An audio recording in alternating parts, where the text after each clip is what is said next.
උපදින රාජකුමාරයෝ ගැන ඉවසාගෙන අතීත කතාම කියමු. කෝකටත් හොඳින්ද? රාජකුමාරයා මරණය වේලාවේදී ඇති කරගත් කම්පණයෙන් කළ පාපයන් පිළිබඳව ඇති වෙච්චි කම්පණය නිසාවටම චුති සිත එහිම ඇලුණා. එහිම ඇලිලා මැරිලා බැල්ලියගේ බඩේ බැල්ලියක් වෙලා ඉපදුනේ. පුතේ බල්ලෙක් නෙමෙයි. බැල්ලියක් වෙලා ඉපදිලා බැල්ලි වැඩි විය පැමිණිච්ච දාම විස බීජයක් ගිහිල්ලා යෝනි මාර්ගයේ ගෙඩියක් ආවා. ගෙඩිය ලොකු වෙලා පැසවලා පණුව තිබ්බා. යෝනි මාර්ගය සාමාන්‍යයෙන් පොල් කට්ටක් වාගේ විශාලවට කුණු වුණා. පණුව බෑ සරව ලේර සරව ගලගලා මැස්සෝ වහනවා. බැල්ලිට එලි මහනක ඉන්න බෑ. ගෙයක් අස්සට රින් ගන්නම දුවනවා. යන ගෙදරින් ගල් මුල් ගහලා පන්නනවා. එදා රාජකුමාරයව පන්නන්න බෑනේ. එදා රාජකුමාරයව ගල් මුල් ගහලා පන්නන්න බෑ. කළ පාපය ගල් මුල් ගහන තැනකට දැම්මා. පින්නතුනි ඔබට මට අපිට කාටත් ඕක එහෙමමයි. මම දැක්ක මේ වර්තමානයේ සංඝයා වහන්සේලාටත් ඒක ඉරණම උදා වෙන අය අන්තර්ජාලෙ පෙන්නවුවේ. අන්තර්ජාලෙ මම දැක්ක ගොඩාක් දාලා තියෙනවා. වැඳ දෙන බත් කාලා වල්කොමේ ගියාම රාජකුමාරයාට වෙච්ච එක නෙමෙයි වෙන්නේ. ඔව් මෙලොවම කුණු වෙන්නේ. මෙලොවම සංඝයා වහන්සේලාට තේරෙන්නේ නැහැ මේ අරහත් දජේ තියෙන වටිනාකම. ඒක දූෂණය කළාම, ඒක විනාශ කළාම, ඒක නිගර කළාම, ඒක කෙලසුවාම සිද්ධ වෙන, ගෙවන්න වෙන කරුමය ගිහියෙක් ගෙවන කරුමය නෙවෙයි. ගිහියාට පාපේ බල අඩුයි. පැවිද්දාට පාපේ බල වැඩි. ඒක සංසාර ගමනේ උපදින භවයට පස්සෙන් එනවා. ඇවිල්ලා තලනවා. තලන දාට වැඩක් නෑ කම්පා වෙලා.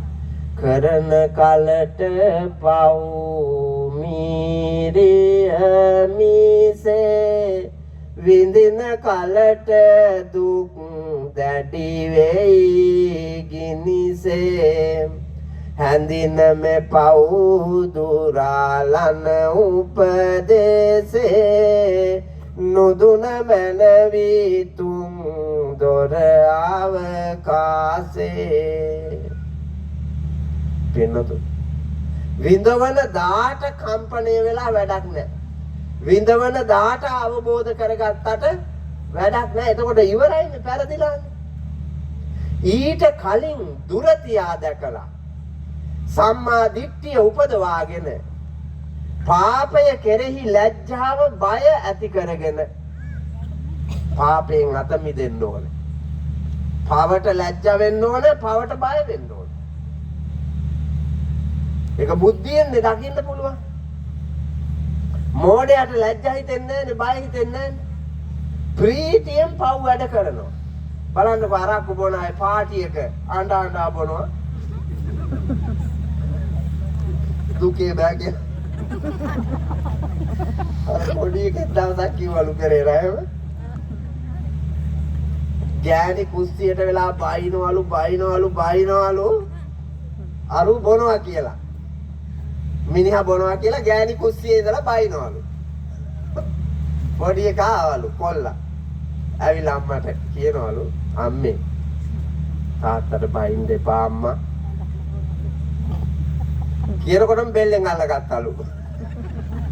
ඕ අම්මගේ කරුණාව ආවලු එක පාටම. සාන්තාදිනේ කොල්ලා තාත්තට බයින්න එපා කියනකොටම බෙල්ලට අත ගියාලු. ඔව් අරකගෙම පැටියනේ. යල්ලුවා බෙල්ල.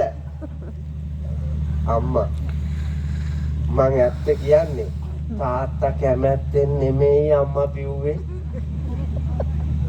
ඈ ඔව් තාත්තා බීලා මම බලාගෙන අප්පිරියාවෙන් ඇත් දෙක පියාගෙන කෙල ගැහුවා කිව්වා.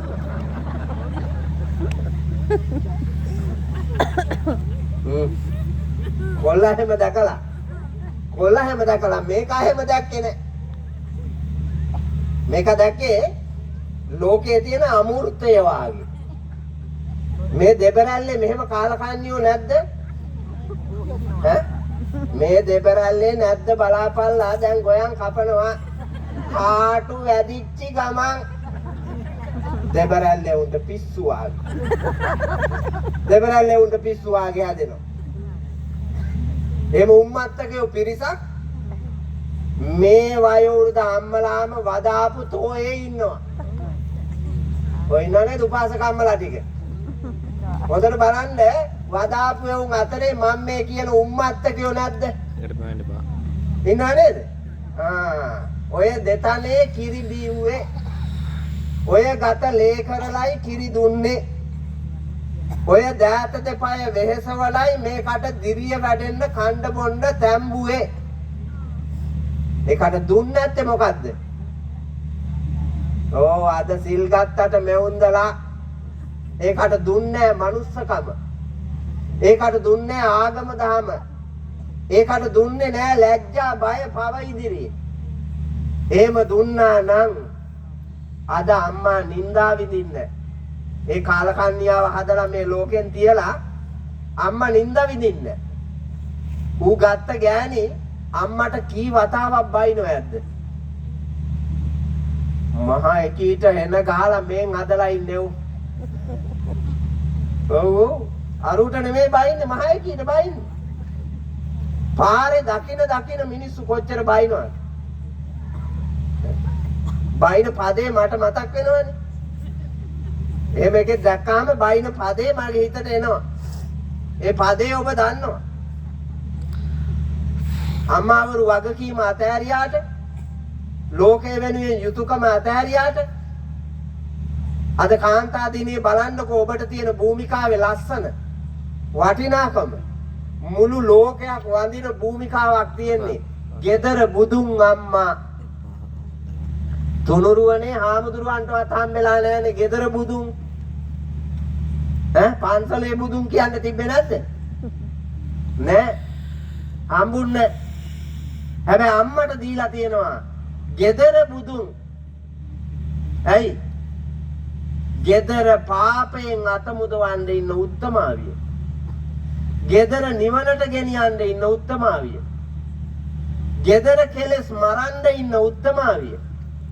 gedara පාපයෙන් මුදවාගෙන නිර්වාණගාමී පසුතලයක් ගොඩනගන උත්තමාවිය තමයි අම්මා gedara budun කියලා බුදුමුවින්ම දේශනා කොට වදාලේ. ඇගේ උතුම් කාර්ය දිහා බලලා